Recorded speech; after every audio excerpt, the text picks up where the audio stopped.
Ketemu lagi di Ajim Talk, channel Bicaralah Buruh dengan saya dan juga Bung Kahar. Bung Kahar, apa kabarnya? Ya, baik. Kabar baik, Bang Azim. Baik, Bung Kahar. Kita mau sedikit fokus membahas terkait UMP di Jawa Tengah yang baru saja ditetapkan bersamaan dengan UMP di wilayah yang lain. Beredar kabar di media sosial bahwa Jawa Tengah itu ada kenaikan di angka 8,01% atau sekitar 1,958 ribu rupiah. Ini sepertinya tertinggi nomor satu di Jawa Tengah. Tanggapan Anda? Ya, saya kira itu nomor satu kalau dihitung dari bawah begitu ya, untuk nilai upah minimum provinsi di Jawa Tengah. Jadi kalau dibandingkan dengan pulau di Jawa, misalnya dengan Jakarta, Jawa Barat, Yogyakarta, Jawa Timur, maka Banten begitu, maka di Jawa Tengah itu nomor satu dari bawah begitu. Jadi Di bawah. nilai upah minimum provinsinya yang hanya 1,9 juta sekian tadi itu paling kecil dibandingkan dengan provinsi-provinsi yang lain yang ada di Jawa Tengah. Itu satu hal. Dan soal kenaikan yang hanya 8,01% itu juga bukan berarti menjadikan Jawa Tengah kenaikannya eh, yang tertinggi di Indonesia begitu. Karena ada beberapa daerah yang lain itu misalnya di Sumatera, saya lupa nama provinsinya, itu kenaikannya bahkan mencapai 9,15% begitu. Jadi hal ini juga mengindikasikan, mengkonfirmasi bahwa kenaikan upah minimum di Jawa Tengah itu bukan yang terbesar. Nah, dan hal ini kita juga mempertanyakan sekaligus begitu ya terkait dengan posisi Ganjar yang saat ini digadang-gadang atau dalam beberapa survei itu menduduki peringkat satu yang tertinggi untuk dipilih sebagai calon presiden, itu juga kemudian kita pertanyakan seberapa besar komitmen atau keberpihakan Ganjar terhadap kaum buruh, manakala kita melihat kenaikan upah minimum di Jawa Tengah dari sekian tahun itu tidak kunjung ada perbaikan yang signifikan begitu, bahkan cenderung nilainya paling kecil dibandingkan dengan provinsi-provinsi yang lain, setidak-tidaknya yang di Jawa saja begitu. Apa yang baru saja diputuskan oleh Ganjar itu apa bisa jadi cerminan bahwa Ganjar Pranowo itu sudah layak, sudah berpihak pada rakyat dan buruh-buruhnya di Jawa Tengah. Oh ya, menilai tentang calon presiden atau menilai tentang pemimpin itu bukan tentang apa yang akan dikerjakan. Jadi bukan sekedar bilang nanti saya akan melakukan ini, nanti saya akan memperjuangkan kesejahteraan, nanti bukan saya akan melakukan pembangunan dan semacamnya. Jadi penilaian terhadap pemimpin itu bukan tentang apa yang akan dilakukan, tetapi tentang apa yang sudah dilakukan. Dan bicara tentang buruh, tentang apa yang sudah dilakukan oleh Ganjar Pranowo itu saya kira juga tidak mencerminkan dia punya keberpihakan yang besar kepada kepentingan kaum buruh.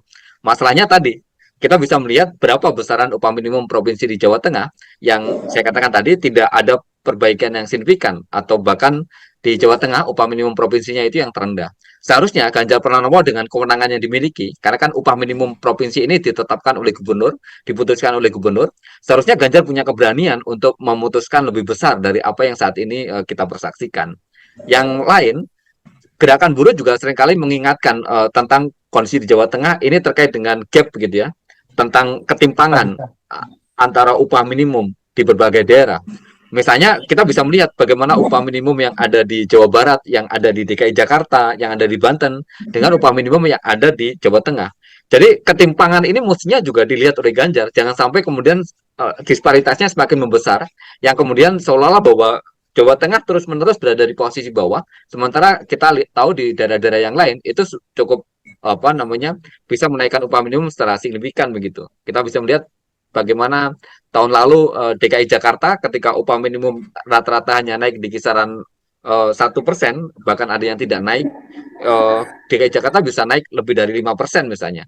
Dan kita juga bisa melihat itu terjadi juga di beberapa daerah yang lain, misalnya ketika era 2011-2012, beberapa daerah itu kenaikannya signifikan, bahkan ada yang sampai 40%, di Bogor itu saya ingat kenaikannya bisa mencapai 80%, tapi di Jawa Tengah juga masih stuck seperti itu saja. Nah, ini saya kira juga bisa mencerminkan tentang apa yang sudah yang sudah diperbuat, yang sudah diputuskan oleh pemimpin, itu kemudian menjadi tolak ukur begitu.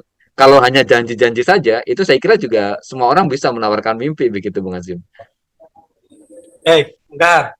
PR buat kawan-kawan buruh khususnya di Jawa Tengah. Apa yang sebaiknya dilakukan dengan eh, kondisi yang baru saja diputuskan oleh Ganjar terkait UMP di Jawa Tengah dihubungkan dengan pencalonan dia sebagai salah satu kandidat calon presiden. Oh iya, tentu saja gerakan buruh itu satu suara, satu sikap. Karena kita melihat bahwa gerakan buruh itu tidak tersegmentasi oleh apa namanya wilayah begitu. Jadi dimanapun berada, gerakan buruh itu tunggal, gerakan buruh itu satu. Permasalahan yang ada di Jawa Tengah tentu saja juga menjadi problem yang ada di DKI Jakarta. Permasalahan yang ada di DKI Jakarta itu juga menjadi problem bagi permasalahan yang ada di Kalimantan, bahkan yang ada di Papua. Karena kalau Jawa Tengah masih tetap rendah seperti ini, maka provinsi-provinsi yang lain, daerah-daerah yang lain juga akan tertarik ke bawah. Jangan tinggi-tinggi lah. Nanti takut kalau ketinggian banyak perusahaan yang akan relokasi ke Jawa Tengah misalnya begitu. Sehingga mereka akan cenderung untuk mengerem tingkat kenaikan upah itu. Jadi seperti bahasa Jawanya itu gandoli atau dia akan menarik yang tinggi itu ke bawah begitu. Seharusnya kan yang dilakukan itu menarik ke atas. Misalnya kalau melihat upah minimum provinsi DKI Jakarta yang sedemikian besar, atau bahkan melihat upah minimum provinsi di beberapa daerah yang lain juga sedemikian besar, seharusnya yang rendah itu ditarik ke atas supaya dia bisa mendekati begitu yang standar layak itu. Bukannya kemudian yang di atas yang dipaksa untuk turun ke bawah mengikuti yang rendah begitu. Itu saya kira hal yang penting untuk kemudian kita garis bawahi. Yang kedua, gerakan buruh juga sudah menyerukan bahwa kenaikan upah minimum di tahun depan itu setidak-tidaknya adalah inflasi plus pertumbuhan ekonomi. Nah, di Jawa Tengah memang acuan yang digunakan masih inflasi plus pertumbuhan ekonomi, tapi kemudian ada faktor alfa itu yang 0,3% yang kemudian dia menarik kenaikan upah minimum tidak lagi signifikan itu. Itu yang saya kira juga menjadi basis dasar, pemikiran dasar mengapa kemudian upah minimum di Jawa Tengah kenaikannya juga harus ditolak gitu.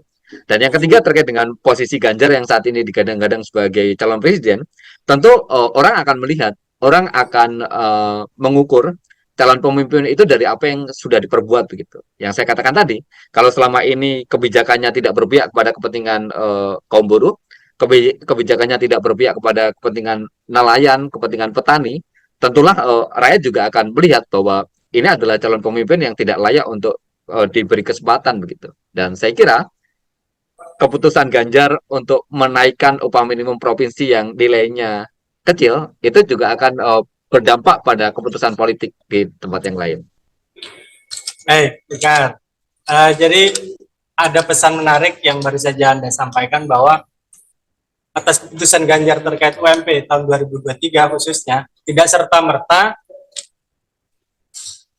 menaikkan nilai jual dia sebagai salah satu calon kandidat presiden. Kira-kira seperti itu, Bung Har. Oh ya, dan itu sekaligus menjadi tantangan bagi Ganjar untuk melakukan revisi kenaikan upah minimum provinsi di DKI Jakarta, revisi upah minimum di Jawa Tengah. Kalau Ganjar mau melakukan revisi, saya kira perspektif masyarakat akan berubah dan tergantung Ganjar apakah dia mau melakukan revisi atau tidak begitu.